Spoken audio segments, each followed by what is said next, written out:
You know, when we think about what shapes a country, our minds usually go to big things, right? Like grand speeches or historical monuments. But what if I told you the real plan for a nation's future is hiding in plain sight, in a document that millions of kids study every single day? It's a pretty wild question, isn't it? But that's exactly what we're going to do. We are going to peel back the cover of what looks like just another school book to find the story of a nation. We're talking its history, its values, and its seriously ambitious vision for the future. And here it is. This is our source. We're digging into Rwanda's official English textbook for high school seniors. And listen, we're not just looking at grammar lessons here. We are digging for the deeper messages that this book is sending to the next generation of Rwandan leaders and thinkers. So, to understand the plan, you've got to start from the ground up. Literally. The curriculum first makes sure students understand the physical reality of their nation, the land itself. What's so cool is how they explain things. For geology, they don't just throw a dry scientific definition at you. They use this brilliant analogy. It says, take a piece of paper, push the ends together. That bulge is like the folding that happens on Earth. Instantly, you get it. It makes these huge, powerful forces that shaped their country feel tangible. And that land isn't just pretty hills, you know? It's a source of real economic might.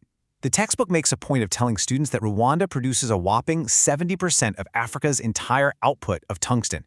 This isn't just a geology lesson anymore. It's geopolitics, it's economics, and it's taught right from the get-go. But it's not all about resources. The curriculum gives a really balanced view. Right alongside the riches of the land, students learn about the risks. They study the raw power of volcanoes, and also the man-made problems like deforestation. It's a lesson in awareness, really, that the land gives, but it can also take away. Okay, so from that physical foundation, the textbook moves to the personal. It shifts from the soil to the soul of the nation, its people, and their amazing cultural fabric. Oh, I love this example, because it does two things at once. First, it shares this piece of cultural history, this old taboo about women and goat meat. But then it immediately adds a modern twist. The book suggests this myth was probably invented by, and I'm quoting here, greedy men. So it's teaching culture, but it's also teaching students to think critically about that culture. And check this out. It highlights a really profound cultural difference. In a lot of Western cultures, identity is all about the individual, right?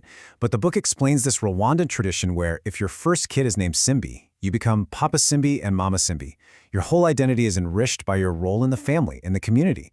It's a subtle but really powerful lesson. And it gets even more specific.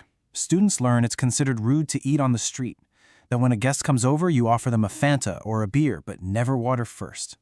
That a man traditionally sleeps by the door to protect his wife. These aren't just quirky facts. These are the unwritten rules of society, written down and passed on to the next generation. All right, so we've got the land and the people. Now, how does the textbook frame the nation's engine for progress?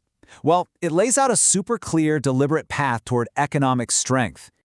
I mean, it doesn't get much clearer than this. This is the mission statement, served straight up to the students. The goal is a knowledge-based economy. And that tells every single student that their education, their mind, is a vital national resource. And the textbook backs this up with numbers. It breaks down what that modern economy actually looks like. Now, a lot of people might assume it's all agriculture, but the data here shows students that the service sector is actually the biggest piece of the pie, which lines up perfectly with that vision of a knowledge-based economy. This timeline is so important because it shows this transformation wasn't an accident. It was built piece by piece.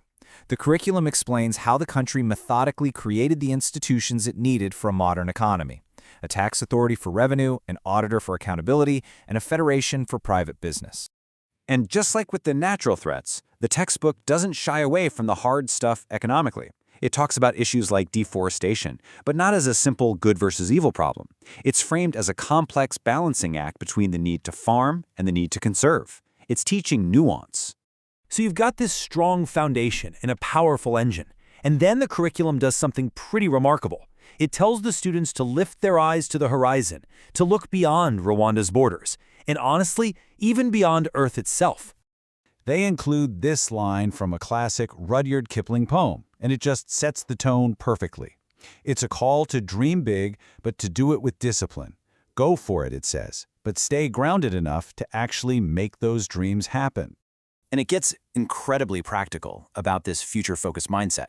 It doesn't just say, hey, use the internet. It gives them a literal roadmap. Use it to learn a skill on Coursera, get smart with Wikipedia, see the world through TED Talks, manage your money, and even figure out your own thoughts by starting a blog. This is 21st century literacy in action. And this is where that ambition just goes off the charts. The chapter on the solar system isn't just about memorizing the names of the planets. No, it's framed as a story of human potential, of our tiny place in the universe, and our incredible capacity to explore. And it all builds to this one jaw-dropping conclusion, a direct statement to high school students that humanity's future might actually be on another planet. I mean, that is an incredible message of foresight and boundless ambition just sitting there in an English textbook.